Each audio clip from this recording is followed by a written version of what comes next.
Okay, so imagine this. You're just cruising along in your career, and then, bam, you unexpectedly lose your job.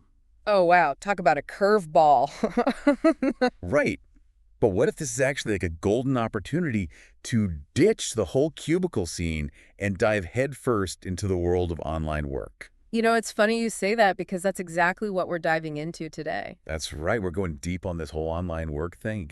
Our source material is it's kind of unique. It's an English language learning video, Okay. but it's actually a conversation between two friends about one friend's experience with online work. Interesting.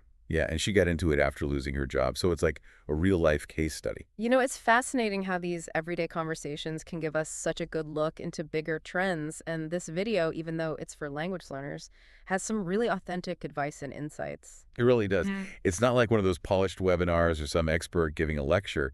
It's just two friends chatting. Yeah, definitely makes it way more relatable. And speaking of relatable, they start off with the friend sharing about losing her job. It's Yeah. that total what now Mm. moment that can either completely paralyze you or like catapult you into something new. And what's really interesting here is that instead of panicking, her friend, the one already working online, goes right into problem-solving mode and suggests skill building as the way to pivot. That's such a good point. It's not about dwelling on the setback. It's about using it as fuel to learn something new. Hmm. And they go on to list a ton of different online jobs you could try: web designer, software developer, cybersecurity expert. Wow. You name it, they probably mentioned it. They even talked about starting your own e-commerce business. Oh, yeah, which is essentially setting up an online shop to sell stuff or services, just in case anyone was wondering. Exactly. So many possibilities. It's incredible how many options there are now. It really shows how the internet has opened up all these new career paths that just weren't around before. Totally. I mean, the learning curve for something like web design compared to cybersecurity has got to be wildly different, Yeah. for sure. But okay, let's say you figured out what you're passionate about. How do you actually find the right opportunities to use those skills? Just hearing that list can be a little overwhelming, right? Seriously, where do you even begin? Well, in the video, the friend really emphasizes matching your skills to what you're passionate about. So let's say you're a tech person who loves solving problems. Right. Software development or cybersecurity Mhm. could be a good fit. You know what? That reminds me of a friend of mine who switched from engineering to web development. He said the problem-solving skills he got from engineering were actually a huge help when he was learning to code. Exactly. It's Yeah. all about transferable skills. Yeah. And on the other hand, if you're more of a creative type with an eye for design, Mm-hmm. you might be drawn to things like graphic design or web design. Oh, that's interesting. I've always thought of those as purely creative fields. But I guess even within creative fields, you need different types of skills. Like maybe web design needs more technical problem solving than illustration. Definitely. And here's where it gets even cooler. The video talks about how you don't have to just pick one skill. You can blend them. Like digital marketing needs both analytical and creative thinkers.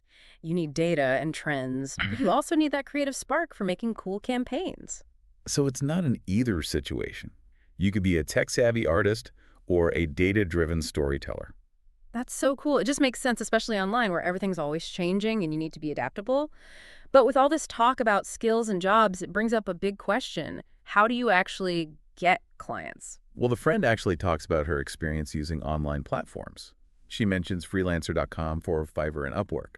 Yeah, those are the big ones you always hear about. But I'll be honest, I don't really know the difference between them. You've worked with freelancers and remote teams, right? What are the real trade-offs? Oh, for sure. Each platform has its own vibe and attracts different kinds of clients and projects. So freelancer.com is known for having a huge range of project categories, so it's good for exploring your options. But because it's so broad, it can be super competitive. Yeah, that makes sense. Now, Fiverr is all about offering very specific services at set prices, which can be good when you're starting out to showcase your skills and build a portfolio. Right.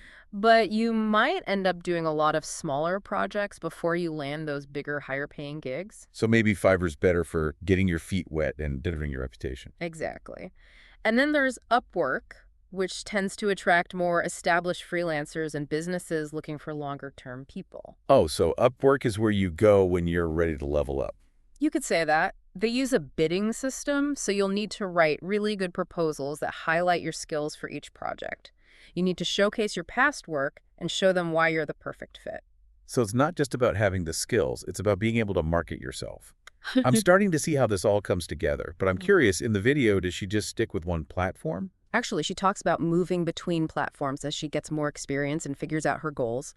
She starts with project-based work on Fiverr to build her portfolio, then moves to Upwork for longer-term stuff. And eventually her goal is to get a full-time remote job with an agency. Wow. So it's like choosing your own adventure, but in the career world. Right. It brings up a question for anyone going into online work. Do you want the variety of projects or the stability and deeper skill development that often comes with a full-time role? That's a tough choice. Variety or stability. And there's no right answer. It really depends on your personality, your financial needs, and your long-term goals. You know what? I'm kind of leaning towards the choose your own adventure route after Mhm. hearing about all these different possibilities. But let's be real, there's got to be a downside to all this freedom and flexibility. Oh, I bet. absolutely. The video does mention some of the perks of working from home, like no commute, more time for yourself, and, those fuzzy sock meetings. Oh, I've totally rocked the fuzzy sock look in client calls. It's the ultimate work from home perk. But I can see how it would be easy to blur the lines between work and life when your office is your living room. Exactly. There can be downsides like distractions, trouble setting boundaries, and even burnout if you're not careful. So it sounds like working from home successfully takes a certain amount of self-discipline and organization that you maybe don't need as much in a regular office. That's a great point. It's all about finding the balance between freedom and structure. So how do you do that? What are some tips for creating that structure and avoiding those work from home pitfalls? It's not really about recreating that office environment at home. It's more about finding what works for you, you Right. know? And the friends in the video, they touch on some important stuff like setting actual work hours. Yeah. Even though you've got all this flexibility, sticking to a schedule Mm. can really help create a good rhythm. And it signals to your brain, okay, it's time to focus now. I feel that it can be tough to create a structured work from home schedule. Hmm. I've tried all sorts of things like time blocking and the Pomodoro technique. Have you found any strategies that really work for you or the people you've worked with? It really depends on the person and their work style. Some people need that routine and do well when they plan their day down to the hour, while others are better with a more go with the flow approach. I think the key is to experiment a bit and see what helps you be the most productive and, keeps you feeling good about the work. Yeah, it's not one size fits all. It's more about figuring out what helps you personally stay focused and motivated. Ah. But what about all those inevitable distractions? Like what happens when your dog decides it's playtime right in the middle of a client call? Oh, yeah, the joys of working from home. Honestly, it's all about boundaries. Boundaries with yourself and the people you live with. So that might mean having a dedicated workspace, even if it's just a corner of a room. And making sure your family or housemates know when you absolutely can't be interrupted. So it's about creating some mental separation between work and home, even if you're in the same physical space. Exactly. And maybe investing in some noise-canceling headphones wouldn't hurt either. For real. But it's also important to remember to take breaks, right? Absolutely. Yeah. Stepping away even for a few minutes can make a huge difference. You come back feeling refreshed and way more focused. It's so true. It's easy to get caught up in the hustle and forget to take care of yourself. Hmm. But this whole conversation about boundaries and self-care makes me wonder, did the video talk about burnout at all? Working from home, especially when you love what you do, it could be easy to just never switch off. That's such an important point, and you're right, it's easy to overlook. The video actually does address burnout. The friend who's already working online admits that it's a real concern, something to watch out for. She talks about making self-care a priority, setting realistic expectations, and not being afraid to say no to projects when you're feeling overwhelmed. That is such good advice. It's so easy to feel like you have to say yes to every opportunity, especially when you're first starting out. But learning to set boundaries and protect your time and energy, that's crucial in the long run. Couldn't agree more. It's about finding that pace that works for you, where you're productive and engaged, but not burning yourself out, and realizing that your needs and priorities might change over time. What worked for you a year ago might not work now, and that's okay. So it's not just about finding the right balance, it's about constantly readjusting as your life and work change. Exactly. That's one of the things that makes online work so appealing. It gives you a level of flexibility and control that you don't often find in traditional jobs. But with that freedom comes the responsibility to manage your time, energy, and well-being. It's not just about escaping the 9 to 5, it's about designing a work life that you actually enjoy and that you can sustain. And speaking of enjoying it, did they talk at all about the emotional side of working online? I mean, it can get pretty isolating, right? You've hit on a really important point. It's easy to get so focused on the practical stuff, like finding clients and projects, that we forget about the human element. But the video does touch on this. The friend who works online talks about how important it is to find your community, connect with other online workers, join groups and forums, find mentors or collaborators. It's a good reminder that even though you're working from home, you're not alone.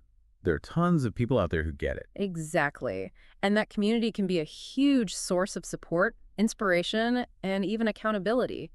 It helps you stay motivated, navigate the tough stuff, and celebrate the wins.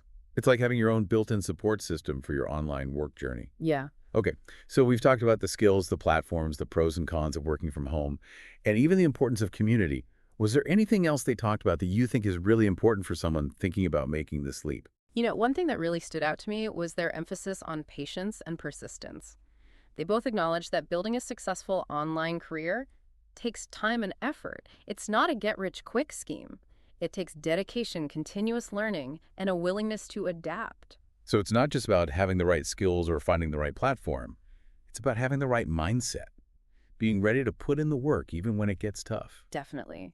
And it's about recognizing and celebrating those little wins along the way, like landing your first client, finishing a challenging project, or getting positive feedback. Those are all milestones worth celebrating. It's like acknowledging those little steps forward that eventually add up to the bigger successes.